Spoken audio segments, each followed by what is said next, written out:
Uśmiechnięta, roztańczona, z pysznym mojito i rajskimi plażami. Taką Kubę pokażą Ci biura podróży w wakacyjnych folderach. Druga twarz Kuby to bieda, rozpadające się domy, stare samochody i komunistyczny reżim. Ale ta druga twarz powoli się zmienia. Choć do obrazków z turystycznego folderu, na Kubie wciąż jest jeszcze daleko. To jest podcast Świat. Zaprasza Wojciech Cegielski, korespondent zagraniczny Polskiego Radia.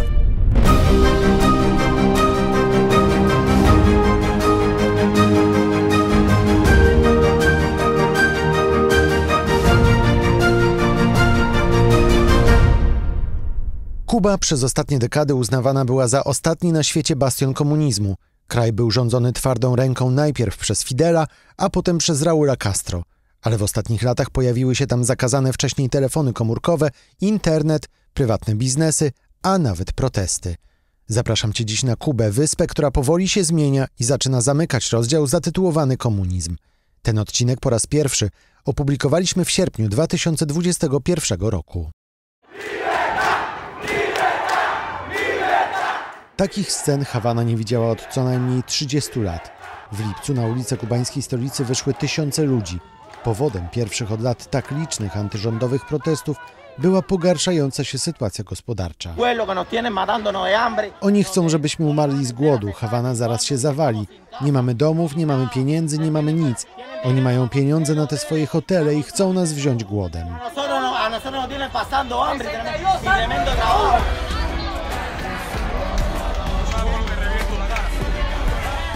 Frustracja Kubańczyków narastała przez ostatnie miesiące.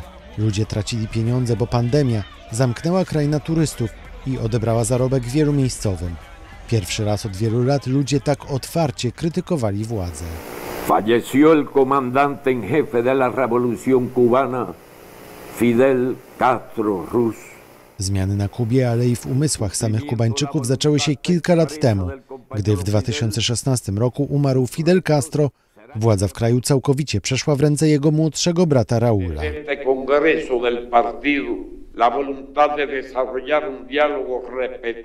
Ten zaczął otwierać Kubę na świat i wprowadzać pierwsze swobody gospodarcze. Wkrótce jednak nowy amerykański prezydent Donald Trump przywrócił sankcje na Kubę, a zmiany się zatrzymały. Gdy przyszła pandemia i zabrała ludziom nawet to, co już mieli, na ulice wyszły tysiące osób. Sama historia Kuby jest bardzo skomplikowana i gdyby chcieć tak naprawdę zrozumieć, gdzie i źródło tych protestów. Adam Kwaśny, nasz dzisiejszy gość, jest pisarzem, scenarzystą i szefem Towarzystwa Przyjaciół Kuby La Compañía Cubana. Na Kubę jeździ od 16 lat. I źródło pewnej historycznej sytuacji współczesnej Kuby należałoby sięgać bardzo, bardzo daleko, wręcz aż do czasów hiszpańskich, a potem do czasów dominacji Stanów Zjednoczonych i tego momentu, kiedy Stany Zjednoczone tą dominację utraciły i od tego czasu objęły Kubę blokadą od 60 lat trwającą, która również uniemożliwia rozwój wyspy. Natomiast teraz nadeszła pandemia, cały świat się zamknął, kryzys dotknął zwłaszcza te kraje, które żyły w dużym stopniu z turystyki, a trzeba wiedzieć, że jednak Kuba bardzo dużo pieniędzy zyskiwała właśnie z turystyki. Ludzie, którzy mieli własne pokoje, restauracyjki, inwestowali w to, nawet mam przyjaciół, którzy przecież potwierali nowe pokoje, swoje hostele ulepszyli, rozbudowali po to, żeby przyjąć gości ze świata i to wszystko nagle ustało, wszystko zatrzymało się, dopływ gotówki się skończył i rozpoczął się poważny kryzys. Ten kryzys zbiegł się też pewnie ze zmianą pokoleniową na Kubie. Ja myślę, że tak, dlatego że przecież Kubańczycy widzą, jak ludzie żyją na świecie, ale również widzą, jakie złe rzeczy na świecie dzieją. Młodzi ludzie już mają mniej w pamięci to wszystko, co Kuba zawdzięcza jednak rewolucji, a o czym starsze pokolenie na przykład pamięta, stąd tutaj też następuje spory podział. Ja wiem od przyjaciół z Kuby. Tam również społeczeństwo jest bardzo podzielone, opinie są bardzo podzielone i tu też może gdzieś ta linia pokoleniowa się odznaczać. Ci starsi mieszkańcy Kuby nie mieli tej wiedzy o tym, jak wygląda świat, bo nie mieli internetu. Teraz internet jest, władze zezwoliły na to, żeby Kubańczycy mieli dostęp do internetu, mimo że słabego i powolnego. Ale on jest powolny i słaby z powodów technologicznych, natomiast on jest i Kubańczycy bardzo korzystali z niego ochoczo i można było w takich miejscach, gdzie ten internet był dostępny, zobaczyć tłumy ludzi, którzy komunikują się telefonicznie, komunikatorami ze światem za pomocą tego internetu, czy też po prostu patrzą, co na świecie się dzieje. Zresztą trzeba pamiętać, że na Kubę przyjeżdżało zawsze wielu turystów, którzy łapali szybki kontakt z Kubańczykami, więc to nie jest prawda, że Kubańczycy byli odcięci od tej wiedzy o świecie, o tym, jak on się zmienia. Zwłaszcza tutaj trzeba wziąć pod uwagę to, że na Kubę jednak przyjeżdżali turyści zwykle z zamożnych krajów, prawda? Czyli z tych krajów, w których obywateli stać na takie wakacje na Kubie.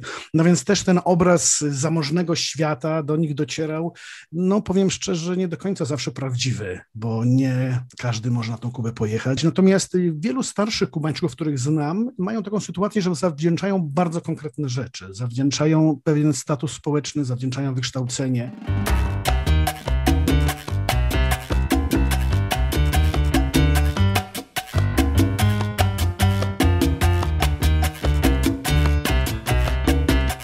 Mówiłeś o tym, że pandemia bardzo ich dotknęła. Ja zdaję sobie sprawę z tego, że to jest oczywiście głównie kryzys gospodarczy, ale nie unikniemy pytania, jak to w ogóle jest możliwe, że pandemia tak bardzo dotknęła Kubę, skoro Kuba jest tak bardzo znana z wysokiej klasy przemysłu farmaceutycznego, skoro ma 3 już własne szczepionki na koronawirusa. Chyba dwie jednak. Służba zdrowia, oczywiście ona jest na wysokim poziomie, wyższym w stosunku do innych krajów, choćby nawet do regionu. Natomiast weźmy pod uwagę, że jednak brakuje bardzo wielu rzeczy, brakuje leków, brakuje możliwości handlu choćby tymi lekami z innych krajów. No, była sytuacja słynna, kiedy Kubańczycy kupili cały statek środków koniecznych przy pandemii, higienicznych i innych w Szwajcarii i ta transakcja ostatecznie nie doszła do skutku, ponieważ zablokowała ją firma, która okazało się, że miała część udziałów Stanów Zjednoczonych kapitału. I ta blokada jest po prostu potężna, w związku z tym nie można kupić wielu rzeczy, brakuje respiratorów, brakuje tlenu i ma się świetnych lekarzy, ale co z tego, kiedy po prostu nie ma pewnych leków. A powiedz, jak wygląda w praktyce właśnie taka blokada, poza takimi dużymi zamówieniami? Co Kubańczyk ma, a czego nie ma? Na pewno firmy ze Stanów Zjednoczonych nie mogą prowadzić żadnych interesów z Kubą.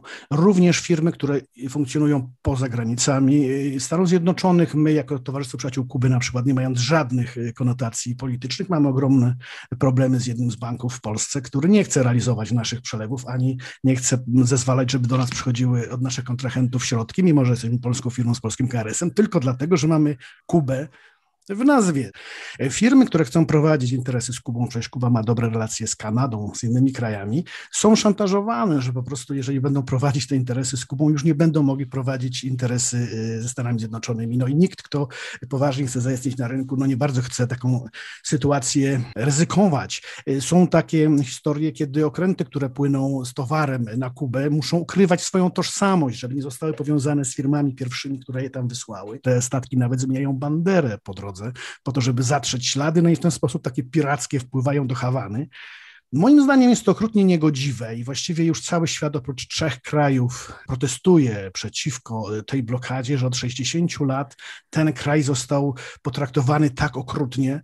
Nawet przecież Donald Trump wpisał Kubę na listę krajów terrorystycznych, a niestety nowy prezydent, mimo nadziei, które mieli Kubańczycy, że tutaj polityka wróci gdzieś do tego, co proponował prezydent Obama, niestety prezydent Biden nic nie robi na razie. Jak już mówimy o tej blokadzie, to w sklepach Kubańczycy co mają? Skąd jest to wszystko, co jest w sklepach? Czy to są Chiny? To są Chiny, to jest Hiszpania, to nawet są polskie wyroby, to są rzeczy z Brazylii.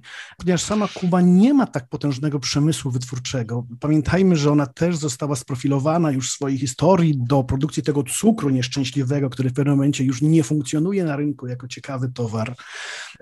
Nie ma fabryk, pamiętam sytuację, kiedy nie było papieru, ponieważ jedna fabryka przechodziła restrukturyzację, która produkowała papier. Nie ma takiego przemysłu, które mogłoby produkować rzeczy codziennego użytku, techniczne, RTV, i takie różne historie. Wprawdzie powoli Kuba przechodzi już na taką i gospodarkę, i rolnicy już mają ziemię, którą uprawiają, ale to wszystko jeszcze wciąż nie jest na tyle wydolne. Kubańczycy jeszcze się wszyscy tego ciągle uczą. Pamiętajmy, że to są nowe sytuacje dla nich. Słuchasz archiwalnego odcinka podcastu Świat z sierpnia 2021 roku. To opowieść o zmieniającej się Kubie, niegdyś bastionie komunistów. Gościem tego odcinka jest Adam Kwaśny, pisarz, scenarzysta i szef Towarzystwa Przyjaciół Kuby La Compañía Cubana. Na Kubę jeździ od 16 lat.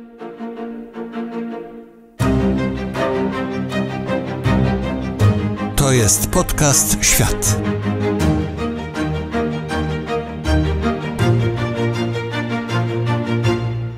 Pero el Che le ha dejado al mundo un patrimonio, un gran patrimonio.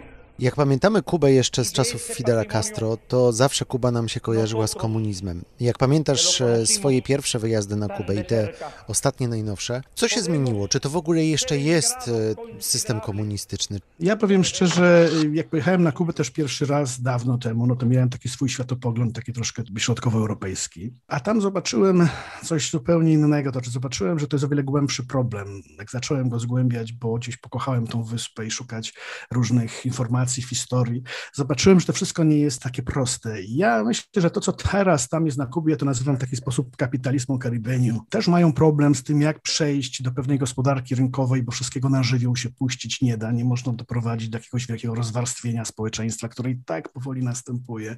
Ale jednak pewne zdobycze socjalizmu, czy zdobycze pewnego socjalu, który jest szalenie ważny, no istnieją. I ja myślę sobie, że jeszcze w odniesieniu do tego, co dzieje się w ościennych krajach, to jest bardzo ważne, że tego też nie można od razu stracić. Nie można zupełnie zostawić ludzi, którzy tej pomocy potrzebują, jednak i dzieciaki chodzą do szkoły i jednak jakieś to wsparcie dla najuboższych jest. No i Kuba szamocze się pomiędzy tym wszystkim, czego wymaga jednak wolny rynek. Z drugiej strony, co chciałoby się zachować z tego pewnego opiekuńczego i socjalnego państwa, więc mnóstwo interesów tam się kotłuje. Do tego jeszcze umówmy się, że są zewnętrzne siły, czy ludzie, którzy chcieliby tam zrobić świetne interesy i zarobić ciężkie pieniądze i też na rękę im jest to, żeby tam była destabilizacja i żeby można było upiec swoje kotlety. A propos Fidela, o którym wspomniałeś, nie zapomnę nigdy, jak się pochorował i zaczął oddawać już władzę, do mnie rozdzwoniły się telefony polskich biznesmenów, którzy pytali mnie, czy mam jakieś relacje i kontakty na Kubie, bo wszyscy chcieli kupować domy, kupować kamienice w Hawanie, chcieli kupować ziemię na hektary, 100-200 hektarów każdy. W związku z tym ci Kubańczycy pewnie by musieli w morzu wylądować, więc ja myślę sobie, że takie zakusy świata, który też chciałby zjeść tą wyspę, bo odkąd ona istnieje, zawsze była na tyle piękna i na tyle atrakcyjna, że takie zakusy są. I mi ciągle w uszach pobrzmiewają głosy moich wybitnych przyjaciół Kubańczyków, ludzi bardzo wykształconych, którzy mówią, powtarzali mi zawsze wielokrotnie, nawet całkiem niedawno, kiedy tam byłem, Adam, tylko żebyśmy zostali w spokoju, żebyśmy mogli pewne sprawy załatwić sami, żeby znowu nie przyszedł ktoś nas pouczać i ustawiać nam nasz świat. Oprócz tego, że Kuba jest krajem komunistycznym, to kolejny taki chyba mit, jak rozumiem, to, że Kuba jest w większości katolicka. Znaczy, u nas tak się to widzi z racji i tej przeszłości kolonialnej, prawda, i Hiszpanii, która tam była i która usiłowała krzewić chrześcijaństwo. Widzimy to też, pamiętając podróż Jana Pawła II na Kubę, która była dla Kuby bardzo istotna i też tam wiele udało się w tym momencie na lepsze załatwić papieżowi w kontaktach zresztą z Fidelem Castro, który był jego absolutnym wielbicielem. Natomiast kiedy głębiej wszedłem w to wszystko, okazało się, że Kuba to jest wielka część Afryki, ochroniona przez samych Afrykanów, niewolników, którzy przyjechali tam jako ludzie do pracy przywiezieni, ludzie pozbawieni praw ludzkich, jako towary sprzedawani w takich ogromnych okrętach. Przywieźli z Afryki ze sobą pamięć o bogach, pamięć o tradycji, zapamiętali do dzisiaj język Jorubów, który jest językiem liturgicznym używanym podczas obrzędów Santerii czy Palomonte. To są dwie główne religie Kuby. Takie synkretyczne religie łączące w sobie wierzenia afrykańskie, rdzennej ludności kubańskiej, chińskie wpływy, arabskie, również chrześcijańskie. Tak jakby właściwie na tą wyspę w pewnym momencie jej historii przyjechało bardzo wiele ludów, bardzo wielu bogów, właściwie większość wbrew własnej woli. Musieli się dogadać i się dogadali.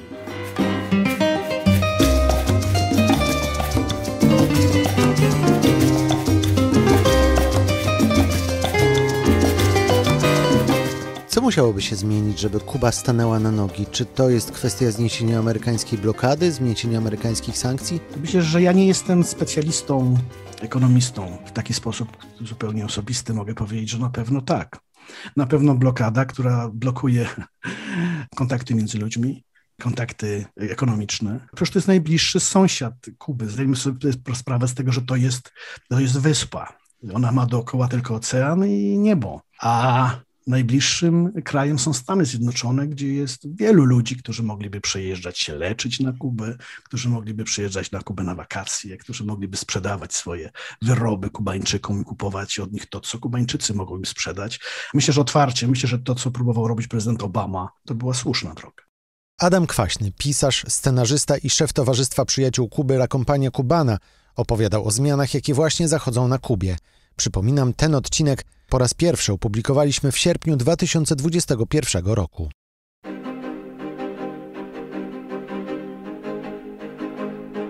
Podcast Świat znajdziesz w każdą środę w aplikacjach podcastowych takich jak Spotify, SoundCloud czy Apple Podcast, a także na stronie internetowej Polskiego Radia i na kanale Podcast Świat na YouTube. W każdą niedzielę wieczorem na YouTube ląduje nowy film z wakacyjnego cyklu podróżniczego Bucket List. Subskrybujcie nasz kanał na YouTube i włączcie sobie powiadomienia, żeby nie przegapić żadnego odcinka. Ja nazywam się Wojciech Cegielski, dziękuję za uwagę i wracam do Was za tydzień.